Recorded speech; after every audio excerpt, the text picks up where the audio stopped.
Okay, chemistry time. Today we are talking about solutions. What's the solution? What is the solution? Yes, make that noise. What's a solution? The answer to a problem. Yes, the solution. If something is said to have been, if you're looking for the solution to, for instance, a math problem, you are trying to what? That math problem. What's the verb that this is related to? Solve. Yeah. So because these are words that are based on Latin, and in Latin, the V and the U and the W are all the same, solve becomes solution. So the noun referring to when something is solved is the solution. So if you solve a math problem, you have found the solution. In this case, if you have, we use a different word in chemistry, although we sometimes, it's based on the word solve. What is the verb we would use in chemistry? When something is, I don't like to write words like something, but when something is, we wouldn't say solved in chemistry. We would say, no. We do, I mean, when we're talking about math, we do say that we solved that math. But in chemistry, in the physical aspect of the chemistry lab, we do what when we make a solution? We have not solved something and something else, but dissolved. Yeah, there we go. Dissolved. In fact, the process of something being dissolved is called dissolution. Oh, and they'll write the objective. And you'll tell me the objective because I can't see it against the glare. Is that what it is? Just explain the process of dissolution? The objective is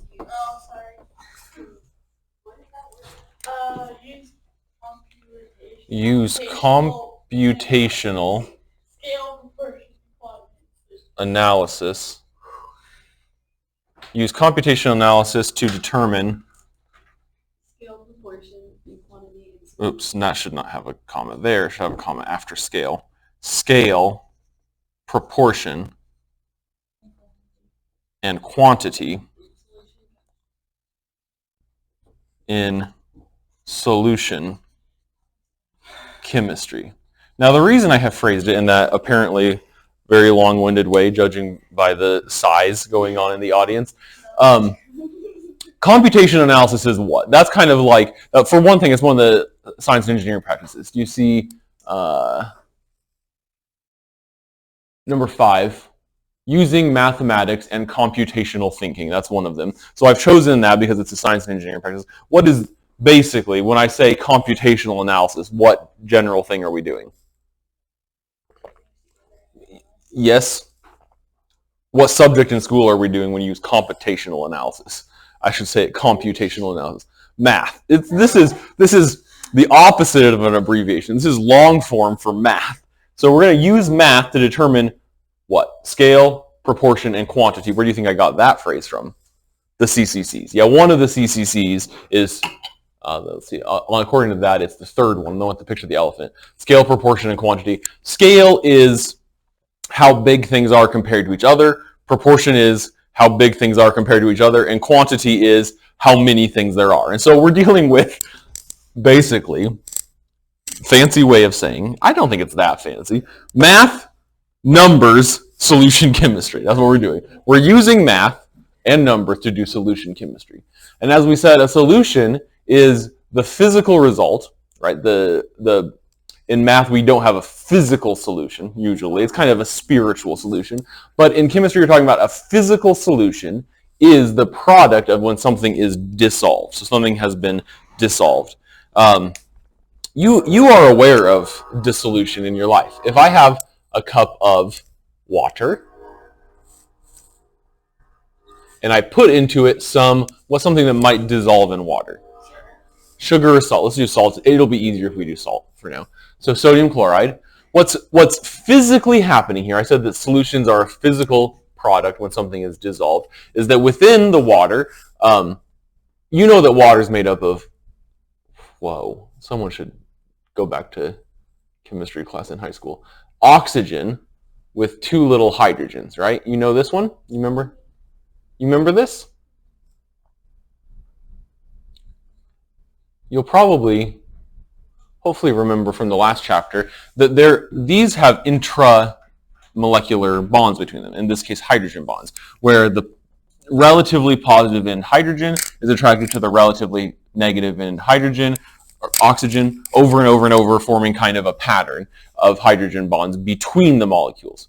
Of course, the oxygen and hydrogen themselves are bonded covalently within the molecules, but between the molecules we have these hydrogen bonds. Now, another thing that allows us to do, remember that's called that they are polar. These are polar molecules. Another thing that it allows us to do is when the sodium chloride,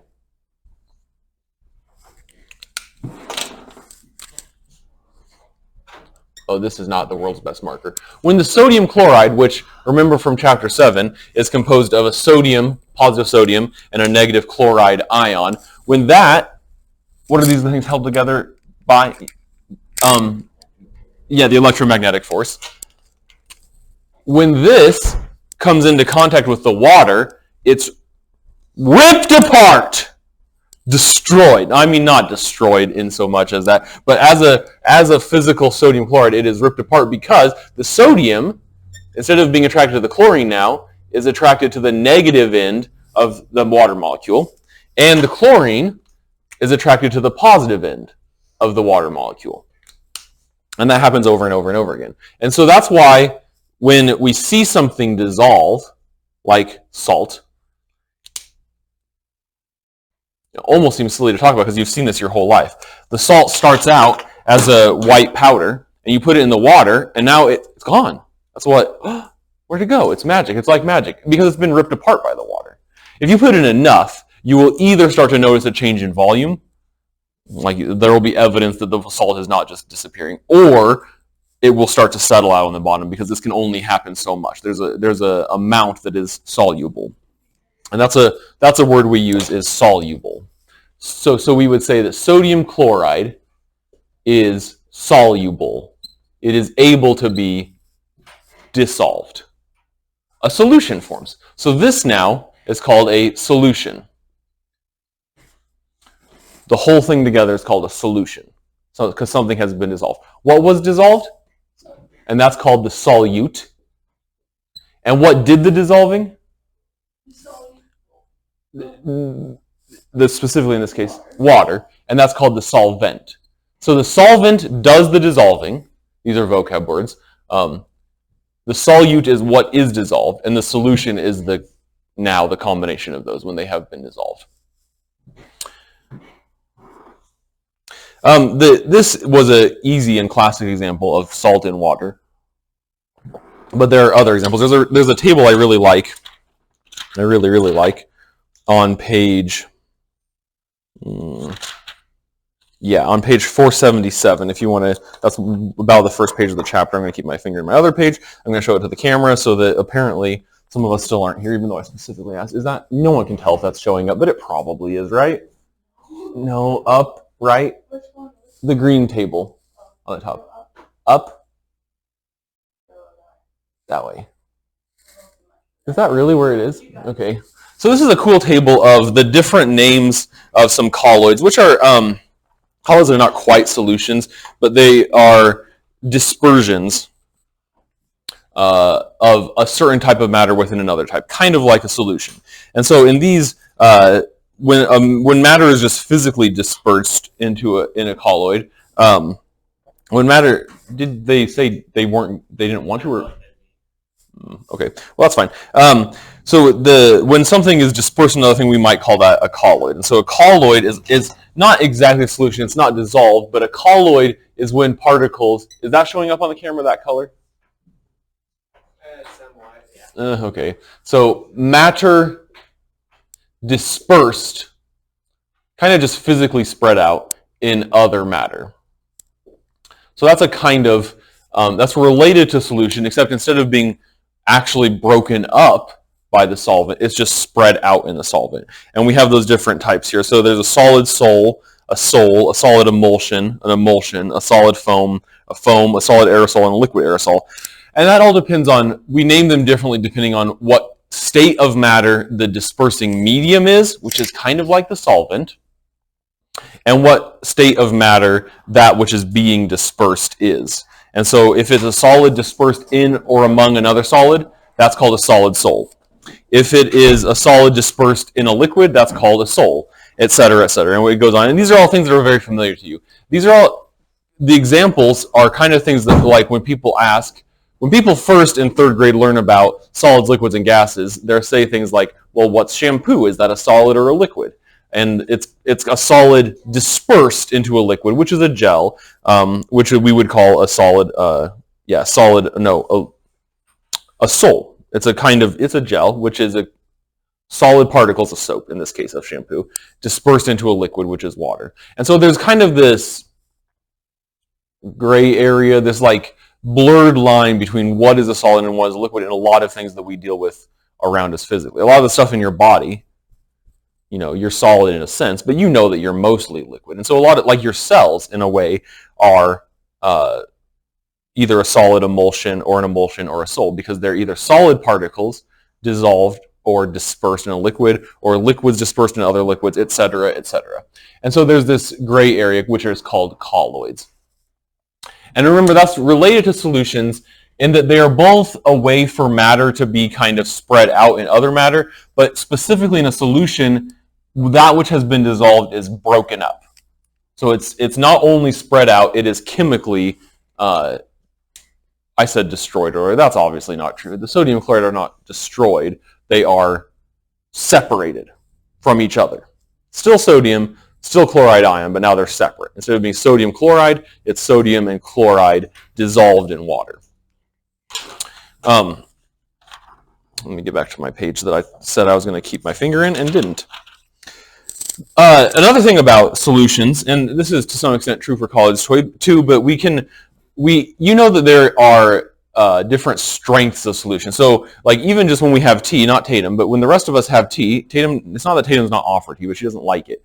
The tea that I have poured about an hour ago that's in here, since the tea bags are still in that tea is going to be, we might say, stronger. Yeah, and that's a way of measuring dilution. So the strength of a solution, I'm going to put strength in quotation. That's how you would understand it. The strength of a solution is called its, how would I want to, concentration. Yeah, that's probably the best way. There are different ways that we measure this in chemistry, though. So this, we might say that pot of tea is more concentrated or a stronger solution than this cup of tea, which is now gone. But the strength of the solution is called its concentration. And greater concentration means greater amount of solute in the solvent. The most common way that we measure this in chemistry is called molarity. Capital and technically italicized M is molarity, and molarity is equal to the amount of solute divided by the volume of the solution. So molarity is amount of solute divided by the volume of solution. And molarity, so I'm going to write these down. M is molarity. N is amount, specifically of the solute. And when I say amount, what do we measure amount in chemistry? That seems like a vague term, yeah, but we're talking about actual amount of atoms, and that's measured in moles. And capital V is volume. In the SI, how do we measure volume? It's not really a base unit, but the most common unit of volume is liters. So the V is the volume of specifically the solution, the whole thing, measured in liters. And so then molarity, if it's amount divided by volume, moles divided by liters, what's the unit for molarity? It's moles over liter, which we sometimes call just another capital M, molar. So if I have, you've heard me say this before in the lab, I know you have, whether you were actually listening or not is a different thing, but I know you've heard me say, if I say I have a 3 molar solution of hydrochloric acid, that means that in 1 liter of that solution, there are 3 moles of hydrochloric acid. It's pretty simple. I mean, if 1 liter is on the bottom, it's just amount of moles. If I had 500 milliliters of that, 500 milliliters, how many moles of hydrochloric acid would there be in this concentration of solution? 1.5, because it would be, if it's half that many liters, it would also be half that many moles. So we just take the moles of the solute that which is being dissolved, divided by the liters of the solution itself, the whole solution, gives us the molarity of that solution. Another, not maybe less common, but one that we use less in laboratory chemistry is molality. Molality is used a lot more in industrial applications and especially in metallurgy, but confusingly and maybe even annoyingly, molality is just lowercase m. Molarity was capital M, molality is lowercase m. Molality is moles, sorry, I shouldn't say moles, I should say amount of solute divided by mass, lowercase m. Oh, sorry, that should be an n. Give me a, there we go. Forgive me. Amount of solute divided by the mass of solvent. So lowercase m, I got two lowercase m's here. I'm sorry for that. I'm going to put an underline underneath this one. Is molality. It gets a little bit squiffy, kind of confusing here because we've got, both of them are labeled m, and their names are molality and molarity. So they're very similar. And also this one uses mass, which is also abbreviated lowercase m. So N is, again, amount, measured again in moles. And lowercase m, the other lowercase m, is mass. And what do we measure mass in the SI? That's not the base unit for mass. Kilograms. Kilograms. And so our molality ends up being, oh, I'm sorry, I missed one thing that's very important. This is the mass not of the whole solution, but just of the solvent measured in kilograms. And that ends up being moles per kilogram, or we often just call it molol. Molol, which is kind of a fun or annoying word to say, molol. So we might have, in this case, we had earlier a 3 molar solution of hydrochloric acid. We might have 10 molal solution of gold dispersed in iron, perhaps, like gold dissolved in iron. A lot, like I say, a lot of times this is used in metallurgy because we're able to measure the mass of the solvent instead of its volume, which is more important for solid solutions. And then not the last piece of math, or even really the most complicated, but another piece of math that we need for this is this really nice dilution equation, where M1, I'm sorry, these should be capitals, forgive me. Mistakes galore. These should be capitals. Maybe it's not going to make that much of a difference with my handwriting, but it would with yours perhaps, and so I'm going to capitalize them. Where capital M is molarity, capital V is volume. And these don't really matter what they're measured in as long as they're the same. So if this is called the dilution equation because the main use for this is if I take my stock solution of 12 molar hydrochloric acid and I want to make 3 molar hydrochloric acid, well, I want to use what volume of that stock solution. And so I would know my 12 molar is the beginning one, and I would know maybe I want 500 milliliters of 3 molar, how much of the 12 molar would I need to use? That's what we use it for. And I use that. This is probably, of all the equations I teach people in chemistry, this is the one I use the most often because I dilute things a lot in the lab for you guys to use in your labs. And if you're in any kind of laboratory setting when you grow up, or if you're in chemistry, or if you become some kind of analytical chemistry researcher or something, anytime that you're in a lab professionally or academically, this is a very common equation to use because, frankly, it's just easier and cheaper to buy concentrated solutions than it is to buy weaker solutions. It's usually safer to buy weaker ones, but it's easier and cheaper to buy concentrated ones. Like, let me give you an example. This is going to be a perfect example for you young people. Have you ever had a Celsius? You shouldn't do that, I've been told. I like them and I think they're good. But instead of buying the can of Celsius that's like $3, you make your own with this little pouch. This is more concentrated, right? This is just the stuff that's in it that isn't water. Does that make sense? And so in the same way, we use this dilution equation. I buy the hydrochloric acid as 3.8 liters, which is about a gallon, which actually ends up being about exactly a gallon, but 3.8 liters of concentrated hydrochloric acid. And then when I want to use less concentrated, whatever 3 molar or 1 molar or 0.1 molar, I just dilute it using this equation. Yeah, exactly like that. Like you buy concentrated bleach, you don't put unless you're a psycho, you don't put the concentrated bleach on the floor or the toilet or whatever you're trying to clean. That's crazy. You dilute it. You put the thing will say 1 tablespoon of bleach in a gallon of water, and then that's your cleaning solution. Same way with the Celsius. I put a little bit of this into my cup bloop, with some water, and then I can make my own Celsius. This is way cheaper than buying it because they don't have to pay to ship the water. Same thing with my hydrochloric acid. They ship me a gallon, and that lasts years because I usually use lower concentrations, but I make them myself. And if it's 0.1 molar, I'm using only a very small amount of that concentrated hydrochloric acid. So this is a very useful equation. You'll find that is, and I hope you'll find that it's also easy to use because this is all in one line. If you want to manipulate it, if I want to find V1, all I have to do is divide both sides by M1, right? These ones can be manipulated too, but we're usually just finding molality or molarity. We don't do a whole lot of manipulation with those. Not never, but usually we're just using them as is.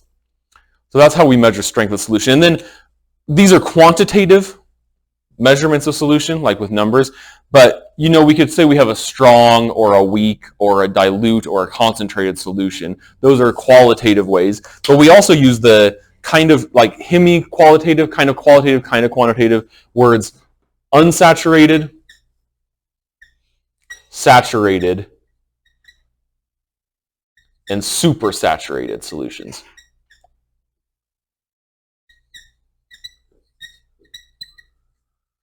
We use those words because saturation is the point at which all of the solute that can be dissolved in a solvent is dissolved. There's only so much salt that we can put in water before it won't take anymore, before no more will absorb. Well, no more will dissolve. Have you experienced that? If you've done any cooking, especially like dessert making, you will have experienced that it's only so much sugar will dissolve in the water, especially cold water, and then you just can't get any more in there. And so there's a couple things you can do to make it dissolve more, to allow it to dissolve either faster or to dissolve more of it. Do you know what those are? What are the 3 ways that we can make things either dissolve faster or dissolve more of it? Yep, usually heating it up, agitation, that is to shake it. Like if I were going to actually make this Celsius packet, I probably wouldn't heat it up, but I probably would either stir it or shake it. Your protein shake, you shake it because that helps it dissolve faster. If you leave it sit like overnight, it will all eventually dissolve anyway, but you want it to go faster, and so you agitate it. So the ways that we make solutions dissolve faster are heating, agitation, that's the last one, and surface area. If we increase these, we increase the rate of dissolution. And how would we increase the surface area? Break it into smaller pieces. If I was like hell-bent on getting this to dissolve faster, I could grind it up with the mortar and pestle, making it into an even finer powder, and it would disperse more quickly and therefore dissolve more quickly. Like in this, if we had, you did this in your lab with copper sulfate, but if back to my salt example, if I have just a block of salt, like from Legend of Zelda Breath of the Wild, just rock salt, just a piece of rock salt, plop it in the water, of course that will eventually dissolve because of this, but it will take a long time. If I grind it up into small salt crystals, it will be faster because, think about it this way, each of these formula units of sodium chloride has to be attacked by the water molecule in order to be dissolved. I'm using the word attacked obviously fairly kind of loosely, but it has to be in physical contact with the water to be dissolved. And the more surface area there is, the more water molecules can get to it at the same time. And so if we're trying to, and we're cooking or making a dessert, we want more sugar to dissolve, heat it, stir it, and make sure you're using finely ground, finely divided sugar. You wouldn't, if you were trying to make frosting, which is one thing, very, very simple thing that I know of how to make in dessert, I wouldn't use a sugar cube and cold water. It'd take a long time. I just have to keep, and also I wouldn't not stir it. And so I would want to use warm water, I would want to stir it, and I would want to use as finely divided sugar as I could, powdered sugar probably. Those are the ways that you increase the rate of dissolution. And then, sorry, that was all a side note. Back to my concentrations here. Unsaturated is if it has less solute than it can hold. We usually use the word hold. Less solute than it can hold. Saturated is if it has the exact amount of solute that it can hold. And supersaturated exists when, since it can dissolve more when it's hot, if we heat it up, dissolve as much as it can, and then slowly cool it down, we can get it to actually hold more than it technically can at that temperature. Which is really cool because then if we put a seed crystal in, it'll all instantly crystallize, which we'll do in the lab if there's, is there any chance there will be time today? 47, probably not. Definitely not. But if you remind me on Monday, we'll look at a supersaturated solution because they are pretty cool. The last thing is probably, this is the mathematically, I'm going to move this back so I don't forget it up here. Mathematically the most important thing about this chapter, and the thing that most of the math on your test will be, and probably will be the biggest mathematical struggle for you. And it's called, what color do I want to use? Black. No, pink. Colligative properties of solutions. Colligative means basically fancy Latin word for how much. Colligative properties of solutions are changes that take place in a solution. I should write this down. It is a vocab word, but I'm going to write it down anyway. Changes that take place in a solution depending on the amount but not the nature of the solute. When I say the amount but not the nature, it depends on how much solute there is, but not what kind of solute. We'll see in a second that it does kind of depend on what kind of solute, but for a given amount of solute, these changes occur, and they are, generally speaking, boiling point elevation and freezing point depression. Basically, very basically, the colligative properties of solutions are the more stuff we have dissolved, the higher the boiling point gets, boiling point elevation, and the lower the freezing point gets, freezing point depression. This is why the snowplows, which may very well be out today, April 4th, the snowplows have, a lot of times on the back they'll say a sign that says stand clear or stay clear liquid de-icer. They're just making a colligative property of solution. This is why you use snow melt on your sidewalk. By adding solute to the water, the snow, the ice, you are lowering the freezing point. So now, even if it's 14 degrees outside, if the freezing point of that water is now 3 degrees Fahrenheit, because you've depressed the freezing point, it's going to stay a liquid at that temperature. And it's generally safer for a car or a human body to move over a surface that's wet than it is one that's frozen. Does that make sense? So by lowering the freezing point, we make it so at lower temperatures, that water is still a liquid. Yep, we're lowering the freezing point. And some things are better than this, better for this than others. And the math equations that we do for these, I'll do these in brown. For boiling point depression, it is, and you have to be very careful with these because I'm going to give you one that's slightly different from your book because your book leaves out something extremely important here. Okay, so delta TB, capital TB equals I, lowercase Latin I, KBM. And for freezing point depression, it's delta TF equals, again, I KFM. I ran out of room, so I'm going to erase my discussion on solution concentration. In both of these equations, delta, what's delta? You should remember this perfectly. Yeah, change in. Change in. Yep, K sub FM. Yep. Change in. Capital T is temperature. Lowercase t is time. Capital T is temperature.